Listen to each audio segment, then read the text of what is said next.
Hey guys, if you liked the video, make sure to like and subscribe. Appreciate you. Now let's get to it. Alright y'all, Average Gamer signing on back with another video. Another unscripted video. Today, man, I gotta get some things off my chest. And that's the point of this series. And although I'm a bit late to this topic, it just annoyed me so much that I gotta make a video off of it. And that, my friends, is, of course, Pokemon. Obviously, DLC. At time of recording, it comes out in, like, what, 4 days or something like that? Anyway. Yeah, man, Pokemon DLC, Scarlet Violet, Gen 9. It's been okay, I guess. I'm not gonna speak on the games. What I want to speak about is probably what you guys have been guessing ever since I said Pokemon. And that's the competitive scene, man. Worlds is like what? About to be a month ago? It was like in August 12th or something like that. Essentially, man, we're talking about inaccessibility. Y'all already probably guessed. I think we all heard how many DQs there were at Worlds, how many people were hacking, ginning Pokemon, how many people accuse other players of cheating, all that jazz. But for me, man, I just want to take a step back and just look at the whole thing as a whole, and also talk about solutions. I think that was the main thing I wanted to touch on, because I feel like everyone talks about the problems. Yeah, okay, people gen Pokemon, people hack Pokemon in the game, but no one really makes a video talking about, you know, what are we going to do? Like, what are potential solutions to this problem? And it stems from why people hack in the first place. Like, you know, it's easy to point out a problem that you see in the world, but it's a lot harder to identify why the problem even exists in the first place. There are a lot of bad faith actors, as I'm sure many of you are aware. But yeah, man, I guess to start, I think we gotta talk about myself personally. So I've been playing, I'm no like pro or anything, but I've been playing Pokemon since like Gen 4. And then Gen 8 was the first game where I was like serious, like, oh, okay, I wanna make a quote-unquote competitive team. I want to learn metas. I want to go online, play on ladder and stuff like that. You know the deal. I was never going to go to like a regional or anything, although I was always interested in watching that stuff, right? But at least in terms of getting into team building, playing the game beyond the, I don't even know if you can call it a story, but whatever Pokemon has going on in its main game, quote-unquote. Anyway.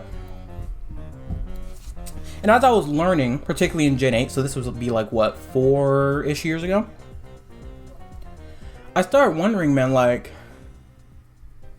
this game is really, really inaccessible. And it's not because of the, like, skill gap of learning the meta or anything like that. It's because of the first door you have to get through in order to even get to that stuff. I gotta give a shout out to, oh god, I forget his name. Frick. This is why unscripted are really hard. Damn it. I'm a Blissey, I'm pretty sure his name is. Yeah. Shout out to him, because he was my first introduction on how difficult it was to actually build teams.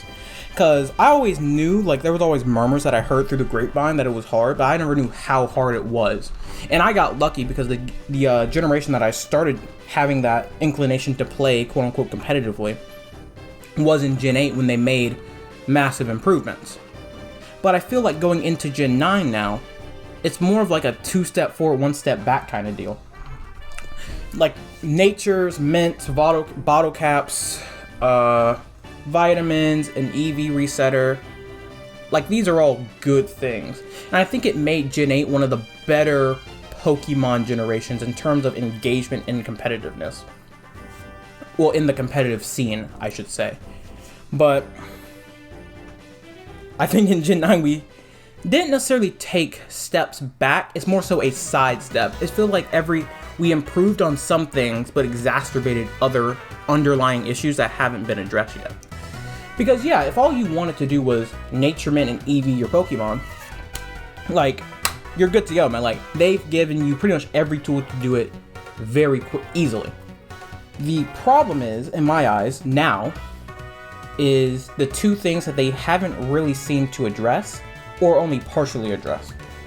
One, that's IVs, not EVs, IVs. And the second is the legacy player aspect. Some people call it pay to win, but I'll address more what I mean by that later. To start with the former, IVs, they're essentially a way to better control the development and overall training of your Pokemon. And I think that's really valuable, right? You having a 0 IV to not take damage from foul play, you having a 0 IV in speed to be even more effective on our Trick Room. Like, these are all great things. The problem is, although Pokemon, Game Freak, has put in bottle caps, they essentially only make it accessible if you want a perfect IV. Like, if you wanted a 0 attack or 0 speed or 0 anything, it is almost entirely up to luck whether or not you get it. And I just found this really odd, and I didn't even notice it until I built my first Trick Room team. Because originally when I got introduced to bottle caps, I thought it literally let you pick the IV you wanted. Like, similar to EVs, you have excuse me, you have feathers and mint, not mints, feathers and vitamins, and also just defeating Pokemon in the wild to grant you EVs. And you can be very controlled, you get 2 EVs here, 10 EVs from vitamins, 1 EV from feathers, it's hyper controlled. But bottle caps, it's either you hyper train it to be the best, perfect 31, or nothing. And I think that's just weird. So IVs, I think, are the major inaccessibility problem. I don't know if it's number one. We'll get to what I think is number one in a second. But I definitely think Pokemon, going forward, especially because we have DLC coming out, I think there needs to be a better way to control IVs. Either make it like EVs in the sense that there are multiple options to do. You have bottle caps and then maybe something to put your thing to 0, or maybe something in the middle if you wanted that. I don't know why you would. But just something to give it better control. Because if your only thing is maxing out a perfect IV, that's fine. And for a lot of intro players to Pokemon, that will be good. That'll be fine. When you're first getting into quote unquote competitive Pokemon, you're not really going to be all that invested in the IVs. You'll probably just end up maxing them out. So in that regard, one door is open, but another is still locked, which is kind of the issue. As you go further and further up the ranks of Pokemon competitiveness engagement, I guess, the harder and harder it gets for you. Not in terms of actually playing the game, but getting Pokemon in order to play the game. And this leads me to the biggest issue as to why this game really has an accessibility problem. And that is the legacy aspect. Pokemon Home, Pokemon Bank, transferring Pokemon for other games, Dexit, whatever you want to call it. Having a meta game where not all Pokemon are actually in the game and able to be catched is a problem. The amount of money you would have to spend is astronomical. And we're talking we're talking not only main games, but also spin-off games, side games. Not to mention, we're talking about installing Pokemon Home, Pokemon Bank, or whatever. We're then talking, at least in terms of Gen 8 and Gen 9 now, getting DLCs. Depending on your team, you're easily running $120, easily.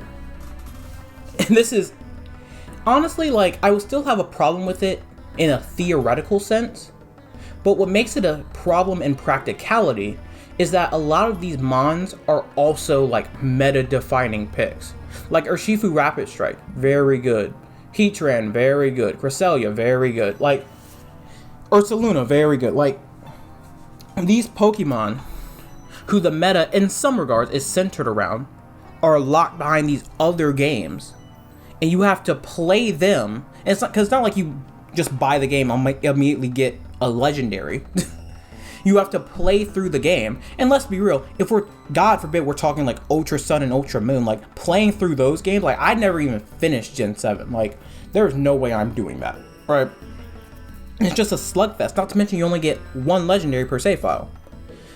So it better be, you better put the set on it that you want, or else you're gonna constantly having to reset it, constantly having to EV train it back up. It's just not a sustainable system, I think the word I would use. 1 second, I'm drinking Gamer Fuel, aka Dr. Pepper.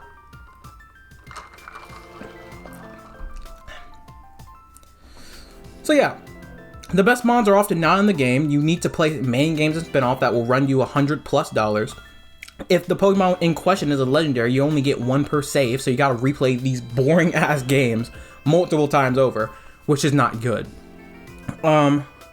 I hear a lot of people suggest that this like shouldn't be talked about as much because Game Freak doesn't want like competitive Pokemon. They're not focused on competitive Pokemon. They're focused on just making a Pokemon game.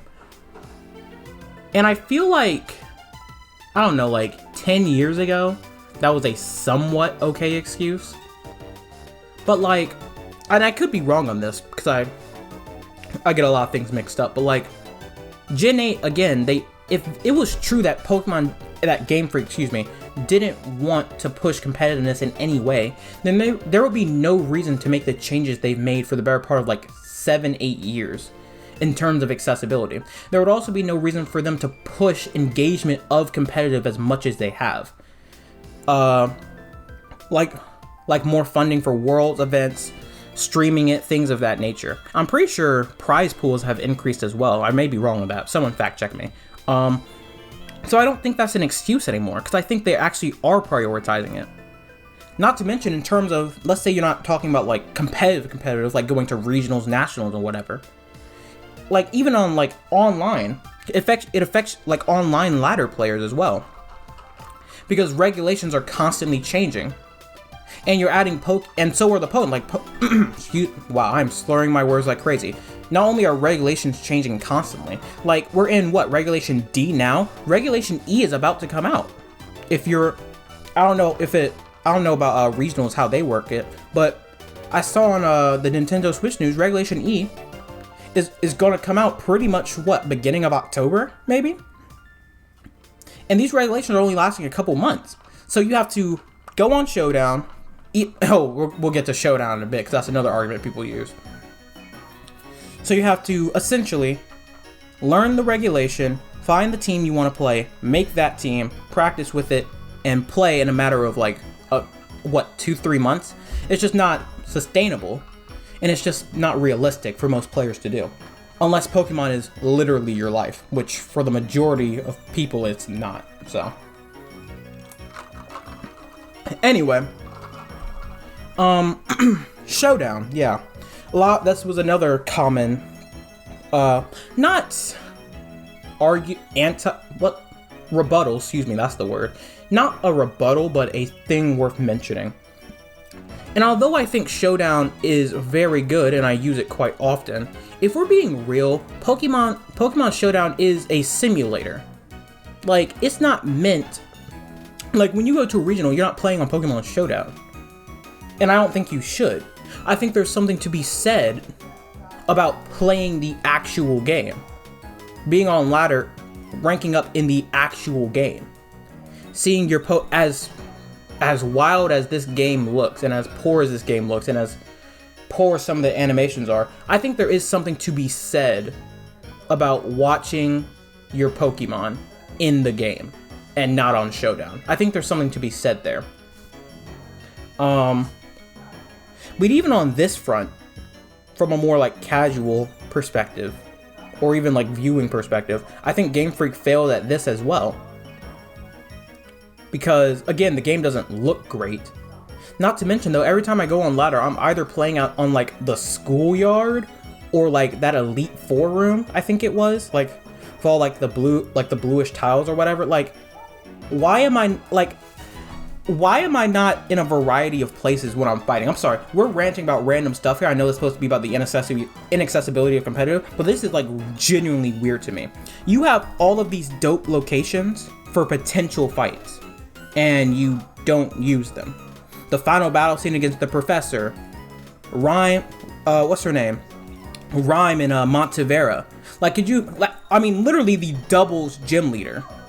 Why couldn't you play on the stage with Rhyme on the, back on the stand, going crazy and the crowd getting hyped? Like, why couldn't you do that, you know?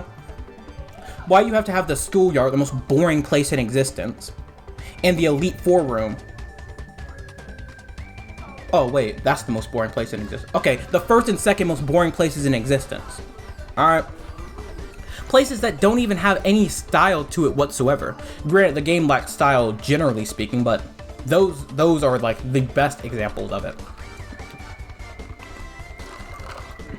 So yeah, on essentially all fronts, this game is just inaccessible. From a viewing perspective, in terms of eye candy, eye-popping things, of course you'll always have the plays and stuff, but again, dope plays are made from players. That's not Game Freak. That's, you know, the competitive players being goated. Game Freak's not doing anything. Again, the improvements to EVs and natures aside. A lot of times in competitive games, there's usually like only one door to open to at least start. And I think that's my issue. Like, if you play a shooter, a battle royale, a fighting game, like any of this stuff, you have to get the game and just start playing. Yeah, you may be bad, you may not know what you're doing, but the door is open. Everything you have is at your disposal as soon as you buy the game, essentially. Some DLC notwithstanding. And even then, like, there are ways to, particularly like with fighting games, for instance, there's ways to train against DLC characters. Primarily through just, you know, playing the game. But with Pokemon, there's two doors. You first have to get your team and then start playing. You first have to go through this, literally, I do want to be clear here. No skill grind to get your team. And then after you wasted all those hours doing that, you then have to use it and practice with it, get familiar with it, understand the meta, how it interacts with other Pokemon in said meta, all that jazz. And of course, now, the community, being the legends that we are, we found ways around this, of course. RNG manip, which I personally like. But, shout out, I'm Blissey. But like, the fact that you have to do that, and it's still not like guaranteed, it's still going to take hours, that's pretty annoying. Because again, the best Pokemon are often the hardest ones to get and train properly. So of course this leads to the final idea, hacking and ginning Pokemon. Is it cheating? I feel weird calling it cheating because I feel like when people use the term, we're speaking about a very direct thing. I feel like it actually is cheating. I'm pretty sure Wolfie shout out Wolfie. I'm pretty sure he made a video about it saying it wasn't cheating. I'm gonna disagree with him slightly. I think it's cheating, but in an indirect way. I think it's cheating in the aspect that you gaining more time to get familiar with your team and learning the meta gives you, in some sense, an advantage. It doesn't give you an advantage as in your Pokemon are stronger, no. Because these are the same Pokemon. It's not like they get a 5% stat boost if you hack them or something like that. They're the same Pokemon. But the fact that you can get them instantly gives you more time to practice. But I don't blame anyone who does it. But I do think it is probably to be considered cheating. And hey, like, I think even Game Freak acknowledged it, right? They said it's against the rules, but even then, they were never, like, that strict about it. It was always a risk. It was one of those things, like, if you get caught, then it's a problem, right? And for the longest time, people didn't get caught, so they kept doing it. But now, again, going back to the whole Game Freak doesn't want competitiveness, and they don't prioritize it. If they're gonna make stricter hacking, ban, what's the term, conditions or whatever, then we need to make the game more accessible. And they clearly care about the competitive scene, if that's the case. So, with that being said, DLC comes out 4 or 5 days. some changes are in order, and these are changes that don't need a new game to do, right? And I think that's the main thing. Now, do I expect it? Of course not. We're talking about Game Freak here. But, again, Unscripted kind of gives me an opportunity to rant about whatever's on my mind. And I was just thinking about that because I just bought the DLC. Probably going to play through it for the channel. Stay tuned for that. And I was also a part of a draft league, right? And I was just going through, I was like, because we do our draft league on Showdown. And I was like, damn. If I had to make this team in the actual game, which we might do for other draft leagues I'm a part of, that's going to be a pain in the ass. Like, I don't want to do that. Like, it took me, when I first started, like, I remember the game first came out, and I immediately played, I guess it would be Regulation A at that point. And I remember I got, the team that I got to Master Ball tier with, it didn't have, like, legendaries on it. It was very basic. It was full of Pokemon that I liked. Like, it had, I think it was, what, Salamence, Grimmsnarl, Murkrow, Amoonguss, Sylveon, and Ceruledge, or something like that. Something like that, I don't know. It was just full of Pokemon I like, and I was just learning the game. Even that team, again, didn't have any, well, I guess Murkrow and Amoonguss were always good, but I didn't have, like, Golden Go, for instance, right? And this was a team, by the way, that I stuck with even when the Paradox Pokemon got added. So I didn't have those either. That team took me, what, like 4 days? And about, so that's clearly an issue. Granted, it's not like I took literally like 90 something hours. Like, that's not the case. But over the course of 4 days with all my other commitments, that's how long it took me. And then I had to learn the game. Like, it's just not a sustainable way to keep the actual player base engaged, which is why you see the ladder being bare. Like, have you all gone on ladder recently? I'll say this and then we'll wrap this up because my rant is over. Have y'all been on ladder recently? Like, Jesus Christ, completely dead. That's not by accident, right? Honestly, like, I'm thinking about, I think most of ladder is full with Japanese players, to be honest. I feel like everyone else is on Showdown, which is not a good thing. So, yeah, man. Alright, my rant's over. Average Gamer signing off. Like and subscribe if you enjoyed, man. Looking forward to the DLC, I guess. Like, I'm just excited for some Pokemon being back. That's pretty much it. I don't expect it to be some visual masterpiece, obviously. But, yeah, man. Rant's over. See you guys.